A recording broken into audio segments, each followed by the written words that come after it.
ব্যঙ্গ করে কার্টুন লিখেছে, সেই কার্টুনটা তিনি তার ফেসবুকে পোস্ট করেছেন এবং তিনি সেটাকে বলেছেন যে মানে এই ধরনের প্র্যাকটিস থাকা উচিত, আবারও কার্টুনের যুগে ফিরে এসেছে, এই ধরনের স্বাধীনতা তিনি দিতে চান।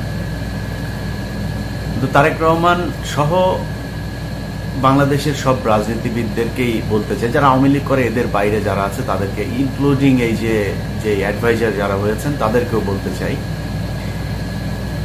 যে সবার সাথে যে আচরণ করা হয়েছে আওয়ামী লীগের সাথে এই আচরণ করা যাবে না। তো আপনি প্রশ্ন আসতে পারে যে মানে যারা সাংবাদিক, যারা কার্টুনিস্ট আছে তারা কি আসলে আওয়ামী লীগ কিনা? ইয়েস, তারা আওয়ামী লীগ।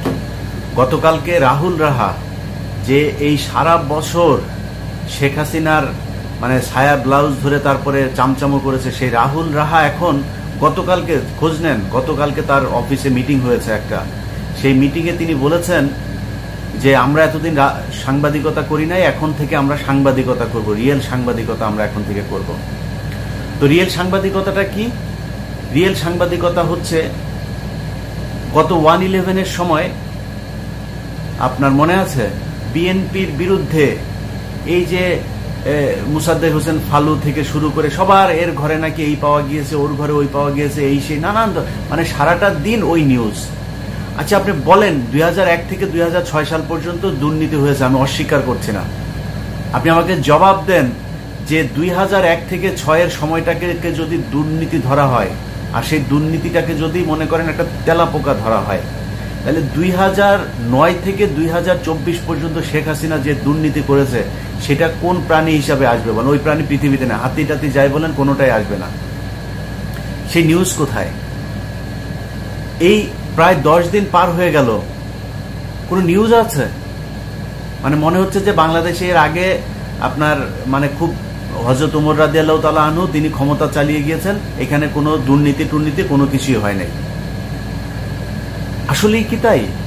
কেন হচ্ছে না? কেন হচ্ছে না জানেন? এই যে তারেক রহমান কালকে আপনার কার্টুন দেওয়ার পরে তারপর তাদেরকে অভিনন্দন জানিয়েছেন, এই জন্য জিনিসটা এত সহজ না। খোঁজ নেন আপনারা, বিএনপির যারা আছেন আপনারা যা খোঁজ নেন, এখনো সময় ইসলাম চ্যানেল আইতে উপস্থাপনা করছে, আপনার খান মোহাম্মদ রুমেল, অখিল পোদ্দার, মঞ্জুরুল আলম পান্না, এরকম আমি অন্তত 100 নাম বলতে পারবো যাদেরকে দেখেছি চরম চামচামো করেছে, সারাটা বছর আমাদের বিরুদ্ধে কথা বলে এসছে। বাংলাদেশের এই আন্দোলন সংগ্রাম, মানুষকে ভারত বিরোধিতা বুঝানো, ভারতের ব্যাপারে মানুষকে সচেতন করা, আমার কোনো নাই, ক্রেডিট নাই, একদমই কিচ্ছু নাই, কোনো কিছু করি নাই। এত সহজে ভুলে গেলে হবে না, তাইলে বিপদে আবার আসবে। আজকে যে শাবান মাহমুদ ভারতে প্রেস সেক্রেটারি হিসাবে নিয়োগ পায়, এই শাবান মাহমুদ, প্রেস সেক্রেটারি নাইমুল ইসলাম খান, এরা বিএনপির সময় সুবিধা নিয়েছে। মুজাম্মেল বাবু পর্যন্ত বিএনপির সময় যথেষ্ট ভালো পজিশনে ছিল, খোঁজ নিয়ে দেখেন, যান 21 টেলিভিশনে যান। যারা বিপদে ছিল তাদের খোঁজ নেয় নাই, বরং এদিন শুনলাম 21 টেলিভিশনের চেয়ারম্যান আপনার টেলিভিশনে আবার ফিরে গিয়েছেন, তার বিরুদ্ধে নানান ধরনের ষড়যন্ত্র হচ্ছে। কারণ কি? এই লোক তো জেল খেটেছে, এই লোক 2 বছর জেলে ছিল, কিন্তু তাদের বিরুদ্ধে এখন আবার লোকজন লেগে গিয়েছে শুনলাম। আর যারা এতদিন আওয়ামী লীগের বিরোধিতা করেছে তারা এখন সুশীল হিসাবে উপস্থাপিত হচ্ছে। বলে রাখলাম, আবারও পায়ে সবল দেবে এরা যদি সুযোগ পায়। আমি ইলিয়াস, আমার কোনো কারোর উপদেষ্টা হওয়ারও দরকার নাই, অনেকের উপদেষ্টা হওয়ার খায়েশ আছে, অনেকে অনেক কিছু হইতে চাচ্ছে। আমি ইলিয়াস যেদিন সরকার, এই সরকার কিংবা তারেক রহমানের সরকার থেকে যেদিন 1 টাকার সুবিধা আনতে যাব, সেদিন আমার বললেন যে আমি কে, যা মনে চায়, যেমন আমার সব চ্যানেল সব জায়গা থেকে সাবস্ক্রাইব করে চলে যান। এই কথা আপনাদেরকে আজ থেকে আরো 5 বছর আগে বলেছিলাম, ইলিয়াস কোনোদিন সুবিধা নিবে না। আজকেও বললাম, আল্লাহ যতদিন বাঁচায় রাখে ততদিন আমি আজকে যেখানে আছি আল্লাহ যেন সেই জায়গাতেই রাখেন। অতএব কোনো সুবিধা নেওয়ার জন্য বলছি না। একটা গণমাধ্যম বিশাল আকারে গুরুত্বপূর্ণ একটা বিষয়। একটা দেশের জনমত তৈরির ক্ষেত্রে আমি কিংবা কনক সারোয়ার কিংবা পিনাকির মতো এরকম ইউটিউব চ্যানেল যদি এত বিশাল ভূমিকা রাখতে পারে, দেশের মেইন স্ট্রিমের যে গণমাধ্যম সেগুলো বিরাট আকারের অবদান রাখতে পারে, যে কোনো সময় তারা দেশের পরিস্থিতি পাল্টে দেওয়ার ক্ষমতা রাখে যদি সবগুলো গণমাধ্যম একসাথে কাজ করে। আপনি কেমনে এগুলোকে সামাল দেবেন? সবাই তো তাদের টাকা পয়সায় চলেছে। এখনো শেখ হাসিনার কাছে যে পরিমাণে টাকা পয়সা আছে, আপনি ওই সাংবাদিককে টাকা দিয়ে, যে টাকা খায় তাকে টাকা দিয়ে আপনি খুশি করতে পারবেন? শেখ হাসিনা তাই বলবে $1 মিলিয়ন দিয়ে দেন এক একটা পত্রিকার টেলিভিশনের মালিককে, দ্যাটস ইট, সে তার মতো করে কাজ করবে। আপনি কি দিবেন ওই সাংবাদিককে? কিছু দিতে পারবেন না তো।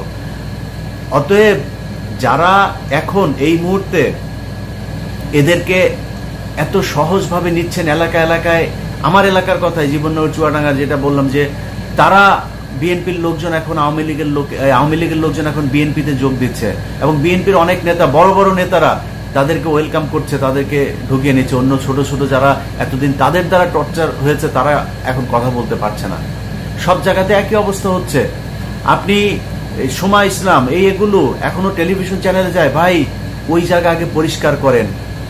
আপনি বলে রাখলাম, সময় টেলিভিশন এখনো পর্যন্ত প্রতিটা মুহূর্তে, ওই ইন্ডিয়াতে একটা রিপাবলিক টিভি আছে, তাদের মতো করে নিউজ করে যাচ্ছে যে হিন্দুদেরকে এই করা হচ্ছে। খুব সূক্ষ্মভাবে তারেক রহমান সাহেব, আপনাকে বলি, খুব সূক্ষ্মভাবে সময় টেলিভিশন সহ এইসব টেলিভিশনগুলো এই মানে আওয়ামী লীগের হয়ে তারপরে কাজ করছে। অতএব আমি মনে করি যে তারেক রহমান অত্যন্ত ভদ্র একজন মানুষ, তিনি বাংলাদেশে ভদ্র রাজনীতি চায়, কিন্তু ভদ্র রাজনীতি করতে গেলে অভদ্র লোকজনকে শাস্তি দিতে হবে। আমি চাই না, আমার সেই স্বপ্নও নাই, এই স্বপ্ন দেখিও না যে বাংলাদেশে কোনো টেলিভিশনের যা সম্পাদক হব কিংবা মালিক হব বা আগের মতো কোনো একটা প্রোগ্রাম করব, কিছুই হব না। এই দেশে যাব কিনা সেটাও সন্দেহ আছে, কারণ হয়তো এর মধ্যেই দৌড় দিতাম যদি একজন থাকতো, সে নাই। কি দেখতে যাব, কার জন্য যাব বাংলাদেশে? তো আপনার মাথায় রাখতে হবে যে আমরা ক্ষমতার জন্য এগুলি বলি নাই, এখনো ক্ষমতার জন্য এগুলি বলছি না। আপনি খুব নির্জল সাংবাদিকতা চান বাংলাদেশে, আপনার বিরুদ্ধে কেউ কার্টুন করুক সেটাকে আপনি ওয়েলকাম করেন, আপনি খুব সুন্দরভাবে নেন, কোনো সমস্যা নাই, কিন্তু সেই সাংবাদিক আসলেই নিউট্রাল সাংবাদিক হইতে হবে। এই এখনকার রাহুল রাহা আর এই যে এগুলোর দিয়া, তারপরে আপনি সুন্দর করে সময় টিভি চ্যানেলের এই সোমা টোমা এগুলোর দিয়া, ডিবিসি, দেখেন আপনি হিন্দুদেরকে কিভাবে উস্কানি দিচ্ছে, আওয়ামী লীগকে কিভাবে প্রমোট করছে। দেখেন সমকাল 2 দিন না যাইতে সে নিউজ করছে যে ঢাকা মহানগর দক্ষিণের কোন যুবদল নেতা নাকি আপনার কোটি কোটি শত শত কোটি টাকার মালিক হয়ে গিয়েছে। কোথা থেকে শত শত কোটি টাকার মালিক বিএনপির লোক হয়ে গেল? এই 5 দিনের ভেতরে শত শত কোটি টাকার মালিক হয়ে গিয়েছে। মানে বিএনপির লোকজনের নিয়ে এখনই গণমাধ্যম এইভাবে মিথ্যাচার করা শুরু করেছে। এই দেশ এত সহজে স্বাধীন হয় নাই। কোনো কারোর একা, এই স্টেক হোল্ডার যারা আছে তাদের কাউকে পিছনে ফেলে দেওয়া যাবে না, মানে এইটা বলা যাবে না আমি একা করেছি, সে একা করেছে, ও একা করেছে। নো, সবাই মিলে এই দেশ স্বাধীন করেছে। এই গত যে আন্দোলন হলো, এই আন্দোলনে অনেক ছাত্রদল, যুবদল, বিএনপির অনেক মানুষ মারা গিয়েছে, শিবিরের অনেক মানুষ মারা গিয়েছে, জামাতের মানুষ মারা গিয়েছে, সাধারণ মানুষ মারা গিয়েছে। আমাদের মতো বহু যারা এই সোশ্যাল মিডিয়াতে যুদ্ধ করেছে তাদের অনেক মানে কি বলবো যে মানে ত্যাগ তিতিক্ষার ফলে আজকের বাংলাদেশ। অতএব যারা এখন এইসব কথাবার্তা বলে যে বিএনপি এই করছে, বিএনপি ওই করছে, তাদের বোঝা উচিত যে এই দেশ আপনার মতো এই সমকামী সাংবাদিকের কারণে এই দেশ স্বাধীন হয় নাই। এই দেশের স্বাধীনতার পেছনে বিএনপির অনেক রক্ত আছে, জামাতের অনেক রক্ত আছে, আমাদের মতো বহু সাধারণ মানুষের রক্ত আছে। গত 15 বছর আপনাদের কাছে শুনতে হয়েছে আমরা হচ্ছে রাজাকার, আমরা নাকি পলাতক আসামি, এগুলো শুনতে হয়েছে। সো আমি মনে করি তারেক রহমানের জায়গা থেকে তারেক রহমান ঠিক আছে, তারেক রহমান এই আদেশ তো আর আপনাকে দিতে পারবে না। আপনি যারা বিএনপি করছেন, আপনাদের বলে রাখলাম, এখনো সোমা ইসলাম সুন্দরভাবে অফিসে যাবে আসবে, এটা করতে দেয়া যাবে না। এদেরকে প্রতিহত করতে হবে। আমার মানে আমি এটার মানে এটা মিন করছি না তারে মারধর করেন, মেরে ফেলেন, এগুলি দরকার নাই।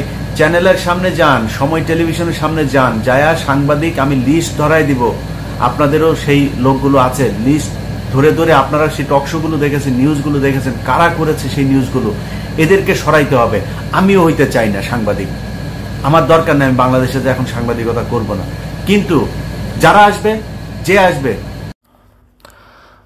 প্রিয় দর্শক শ্রোতা, ইতিমধ্যে সিঙ্গাপুর হাই কমিশনারের সাথে বৈঠক করেছেন বিএনপি। বাংলাদেশে নিযুক্ত সিঙ্গাপুরের অনাবাসিক হাই কমিশনার সারাহ ডেরেক লোর সাথে বৈঠকে বসেছে বিএনপি মহাসচিব মির্জা ফখরুল ইসলাম আলমগীরের নেতৃত্বে একটি প্রতিনিধি দল। রোববার 10 নভেম্বর রাজধানীর গুলশানে বিএনপি চেয়ারপারসনের রাজনৈতিক কার্যালয়ে এ বৈঠক শুরু হয়েছে। প্রতিনিধি দলের অন্য সদস্যরা হলেন বিএনপি স্থায়ী কমিটি ও আন্তর্জাতিক বিষয়ক কমিটি সদস্য আমির খসরু মাহমুদ চৌধুরী, বিএনপি আন্তর্জাতিক বিষয়ক কমিটি সদস্য শামা ওবায়দ সহ আরও অনেকে। প্রিয় দর্শক শ্রোতা, বিএনপির নেতাকর্মীরা বিভিন্ন জায়গায় আন্দোলন করতেছেন, বিভিন্ন জায়গায় বৈঠক করতেছেন, বিভিন্ন জায়গায় নির্বাচন নিয়ে কথা বলছেন। এটা নিয়ে আপনাদের মন্তব্য অবশ্যই কমেন্ট করে জানাবেন। এবং আরও একটি জিনিস জানাতে ভুলবেন না যে বাংলাদেশে কিভাবে বিএনপির নেতাকর্মীরা বারবার নির্বাচনের কথা তারা বলতে পারে, এই বিষয়টাতে অধ্যাত্মজনক। আসলে বিএনপি কেন বারবার নির্বাচনের কথা বলবে, যেখানে আরও অন্যান্য দল রয়েছে তারা নির্বাচনের কথা বলছে না। তারা সবসময় একটা কথাই বলছে যে তারা বাংলাদেশকে সুন্দর করতে চায় বা সুন্দর দেখতে চায়, তারপরে তারা বাংলাদেশে নির্বাচন দিতে চায়। কিন্তু বিএনপির কিছু কিছু নেতাকর্মীরা একেবারে উঠে পড়ে লেগেছে নির্বাচন দাও, নির্বাচন দাও, নির্বাচন যাও, এমনটা করে। তো এখানে আপনাদের মন্তব্য আজকের কী মনে হচ্ছে প্রিয় দর্শক শ্রোতা, অবশ্যই আপনারা জানাবেন। এবং বিএনপিকে নিয়ে আপনাদের উদ্বৃত্ত কী, বিএনপি নিয়ে